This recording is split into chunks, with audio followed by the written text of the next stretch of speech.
इस वीडियो के अंदर गाइस हम लोग बात करने वाले हैं फॉर्म 15G के बारे में फॉर द पीएफ विड्रॉल। जी हाँ, और यहाँ पे आपको कोई भी प्रिंट आउट लेने की ज़रूरत नहीं है क्योंकि मैं आपको फिलेबल फॉर्म देने वाला हूँ। प्लस इस फॉर्म को कैसे आपको फिलअप करना है, कहाँ पे आपको अपलोड करना है ताकि आपका टीडीएस कटने से आप यहाँ पे बचा सके। प्लस अगर आपका टीडीएस कट भी जाता है तो कहाँ पे आपको शो होगा, कैसे आप यहाँ पे रिफंड ले सकते हैं। तो गाइस ये सारी जानकारी मिलने वाली है आपको इस वीडियो के अंदर। वीडियो को गाइस शुरू करने से पहले बताना चाहूँगा, अगर आप लोग टैक्स कंसल्टेंट की मदद से अपनी टैक्स प्लानिंग करना चाहते हैं, आईटीआर फाइलिंग करना चाहते हैं, तो उसकी लिंक में मैंने आप लोग को डिस्क्रिप्शन बॉक्स में दे रखी है। तो चलिए गाइस शुरू करते हैं। तो देखिए गाइस पहले कंडीशंस की बात कर लेते हैं कि कब आपका टीडीएस यहाँ पे डायरेक्ट होता है पीएफ विड्रॉल के ऊपर। तो देखिए अगर आप 5 साल से अपनी सर्विस कंप्लीट किए बिना ही अपना पीएफ का विड्रॉल करते हैं और आपका जो पीएफ का अमाउंट है वो मोर देन 50,000 रुपीज होता है तो 10% की रेट से आपका टीडीएस यहाँ पे डायरेक्ट होता है। जैसे कि मान लीजिए अगर आपका 1 लाख का पीएफ का विड्रॉल का अमाउंट है तो आपको सिर्फ 90,000 रुपये मिलेगा। 10,000 रुपये यहाँ पे गवर्नमेंट को एज ए टीडीएस डिपॉजिट हो जाता है। अब गाइस ये जो टीडीएस की रेट है इंक्रीज भी हो सकती है क्योंकि आजकल ये नियम भी आ चुका है कि अगर आपका पैन कार्ड आपके आधार कार्ड के साथ में लिंक नहीं है तो ये टीडीएस की रेट आपकी इंक्रीज हो जाएगी। प्लस अगर आपने पैन कार्ड नंबर ही नहीं दे रखा तो उस केस में ये 30% भी जा सकता है आपका टीडीएस का रेट, और बजट 2023 के अंदर इसको 20% कर दिया गया है। जैसे गाइस अगर एग्जांपल देना चाहूँ तो यहाँ पे आप देख सकते हैं, यहाँ पे मैंने 26 एएस फॉर्म यहाँ पे सिंपल तरीके से ओपन कर रखा है। तो यहाँ पे आप देख सकते हैं office of regional provident fund commissioner 6 lakh रुपए 81,000 का पेमेंट है, 68,000 का 10% का टीडीएस यहाँ पे कटा हुआ है। तो गाइस अगर आप अपना इस टाइप का टीडीएस नहीं कटवाना चाहते तो उस केस में आपको फॉर्म 15G यहाँ पे फिलअप करना है। अगर आपकी एज जो है लेस देन 60 है और अगर मोर देन 60 है तो आपको सिंपल तरीके से फॉर्म 15H जो है यहाँ पे फिलअप करना है। तो गाइस आप स्क्रीन के सामने देख सकते हैं ये एक फिलेबल पीडीएफ फॉर्म है, तो आपको कोई भी प्रिंट आउट लेने की जरूरत नहीं है। आप किसी भी कॉलम के अंदर जो है सिंपली तरीके से यहाँ पे एडिटिंग वगैरह कर सकते हैं। प्लस गाइस अगर मैं मोबाइल की बात करूँ तो मोबाइल के अंदर भी आप इसको यहाँ पे एडोबी रीडर के अंदर यहाँ पे सिंपली तरीके से ओपन कर सकते हैं और यहाँ पे फॉर्म के किसी भी पार्ट को सिंपली तरीके से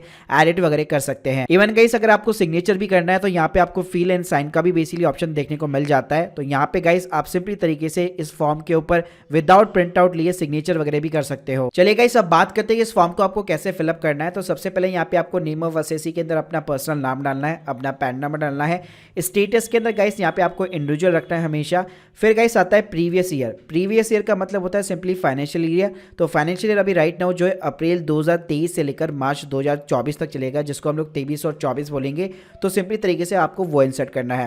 रेजिडेंशियल स्टेटस की बात करूं, अगर आप एक एनआरआई पर्सन नहीं है तो सिंपली आपको अपना रेजिडेंशियल स्टेटस रेजिडेंशियल ही रखना है। उसके बाद में गाइस नीचे सिंपली तरीके से आपको अपना एड्रेस वगैरह फिलअप करना है। उसके अलावा आपकी ईमेल आईडी वगैरह हो गई, उसके अलावा आपका कॉन्टैक्ट नंबर वगैरह हो गया। उसके बाद में गाइस यहाँ पे 15 नंबर का कॉलम आता है। इसके अंदर बेसिकली आपसे ये पूछा जाता है कि आप पिछले 6 सालों के अंदर कभी भी आपने इनकम टैक्स रिटर्न यहाँ पे फाइल की है। अगर आपने कर रखी है तो आपको यहाँ पे यस के अंदर जवाब देना पड़ेगा, वरना सिंपली आप इसको नो रखिएगा। अगर आप यस में जवाब देते हैं तो आपने जब भी यहाँ पे लेटेस्ट असेसमेंट ईयर जब भी आपने रिटर्न फाइल की थी वो आपको ईयर भी डालना पड़ेगा। एग्जांपल के लिए मान लीजिए अगर आपने लास्ट ईयर यहाँ पे फाइल की थी तो उसका असेसमेंट ईयर हमेशा 1 साल आगे रहता है। यानी फाइनेंशियल ईयर अगर आपने 22 और 23 के अंदर रिटर्न फाइल की थी तो यहाँ पे आपका जो असेसमेंट ईयर है वो हमेशा 23 और 24 आएगा। उसके बाद में गाइस यहाँ पे आपसे पूछा जाता है estimate income for the which this declaration has been the made. तो इसके अंदर सिंपली तरीके से आपका जितना भी पीएफ का विड्रॉल अमाउंट है जो आप विड्रॉल करने वाले हैं, जिसके ऊपर आपका टीडीएस कट सकता है, वो आपको टोटल अमाउंट डालना है। उसके बाद में गाइस नेक्स्ट कॉलम के अंदर आपको अपनी टोटल इनकम डालनी है, जिसके अंदर बेसिकली क्या होगा कि मान लीजिए अप्रैल 2023 से लेकर मार्च 2024 के बीच में एक तो आपकी पीएफ विड्रॉल की इनकम हो गई। इसके अलावा अगर आपकी कोई सैलरी की इनकम है, आपका एफडी का बैंक का इंटरेस्ट वगैरह है, तो उन सभी को ऐड कर लीजिए। तो वो आपकी टोटल जो इनकम है वो 2.5 लाख के यहाँ पे नीचे होनी चाहिए। तो देखिए फॉर्म 15G जो है हम लोग इसलिए फाइल कर रहे हैं, यहाँ पे हम डिक्लेयर कर रहे हैं कि भाई हमारी जो टोटल इनकम है वो 2.5 लाख के नीचे है, इसलिए प्लीज हमारा कोई भी टीडीएस यहाँ पे नहीं कटना चाहिए। तो यहाँ पे मेक श्योर कीजिएगा आपकी टोटल इनकम 2.5 लाख के नीचे होनी चाहिए। फिर गाइस नेक्स्ट जो कॉलम है उसमें आपसे ये पूछा जाता है क्या आपने जो है पीएफ के अलावा कहीं और भी यहाँ पे फॉर्म 15G सबमिट किया है।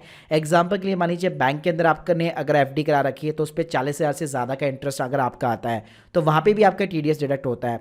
तो अगर आपने बैंक में ऐसा कोई डिक्लेरेशन दे रखा है तो यहाँ पे आपको नंबर ऑफ दी फॉर्म्स डालने हैं, प्लस कितने अमाउंट के लिए आपने वो फॉर्म 15G जो है यहाँ पे फिलअप किया था वो आपको अमाउंट डालना है। अगर ऐसा कोई चीज़ एप्लीकेबल नहीं है तो यहाँ पे आप एनेक्स सिंपली तरीके से कर सकते हैं। उसके बाद में गाइस यहाँ पे नेक्स्ट कॉलम के अंदर सिंपली तरीके से हम लोगों ने यहाँ पे जो 1 लाख रुपए का अमाउंट डाला है, जो कि हमारा अल्टीमेटली पीएफ विड्रॉल का अमाउंट है, तो उससे रिलेटेड हमें यहाँ पे डिक्लेरेशन डालनी है। तो सबसे पहले आइडेंटिफिकेशन नंबर आएगा यहाँ पे आपका, जिसमें आप अपना यूएन नंबर वगैरह इंसर्ट कर सकते हैं।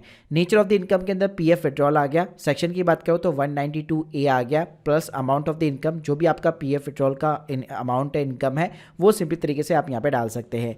नीचे गाइस आपको सिग्नेचर करने हैं। फिर गाइस नीचे आपका आता है डिक्लेरेशन और वेरिफिकेशन का, तो यहाँ पे सिंपल तरीके से आपका पर्सनल नेम आ जाएगा। फिर गाइस नीचे आता है यहाँ पे प्रीवियस ईयर एंडिंग ऑन, तो देखिए यहाँ पे फाइनेंशियल ईयर हम लोग इस 23 और 24 के लिए सिंपली तरीके से फाइल कर रहे हैं। तो यहाँ पे 24 जब यहाँ पे खत्म होगा, यानी कि 31 मार्च 2024, वो यहाँ पे आपको डालना है। फिर गाइस यहाँ पे पूछा जाएगा असेसमेंट ईयर, तो देखिए अगर आप फाइनेंशियल ईयर 23 और 24 के लिए फाइल कर रहे हैं तो हमेशा असेसमेंट ईयर आगे होता है, यानी कि 24 और 25 यहाँ पे आपको इंसर्ट करना है।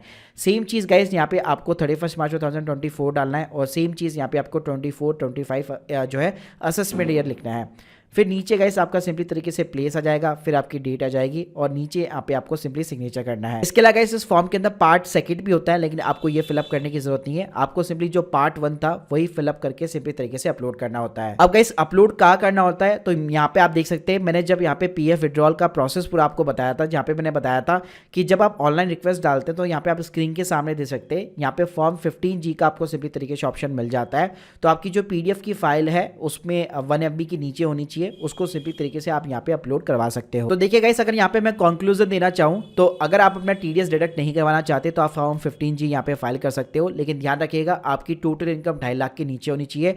अगर 2.5 लाख के ऊपर है तो हमेशा अपने टैक्स कंसल्टेंट से यहाँ पे जरूर एडवाइस कर लीजिएगा, क्योंकि कई बार क्या होता है, अगर आपकी इनकम ज़्यादा है, एग्जाम्पल के लिए अगर आप 30% टैक्स ब्रैकेट के अंदर फॉल करते हैं, आपका टीडीएस जो है यहाँ पे 10% की रेट से कटा है, तो आपको अपनी जेब से एडिशनल टैक्स पे और करना पड़ सकता है अपने पीएफ विड्रॉल अमाउंट के ऊपर। तो यहाँ पे मेक श्योर कीजिए कि आप अपने ऑलरेडी जो है टैक्स प्लानिंग करवा के रखें, ताकि आपका टीडीएस वगैरह भी ना कटे। अगर टीडीएस कटता भी है तो उस केस में आप आईटीआर फाइलिंग के थ्रू यहाँ पे आप अपना रिफंड वगैरह भी क्लेम कर सकते हो। तो guys hope you like this video, और गाइस टैक्स कंसल्टेंसी और टैक्स फाइलिंग की लिंक मैंने आप लोगों को डिस्क्रिप्शन बॉक्स में दे रखी है, प्लस जो फॉर्म्स मैंने आप लोगों को वीडियो के अंदर बताए उनको डाउनलोड करने की लिंक भी आपको डिस्क्रिप्शन बॉक्स में मिल जाएगी।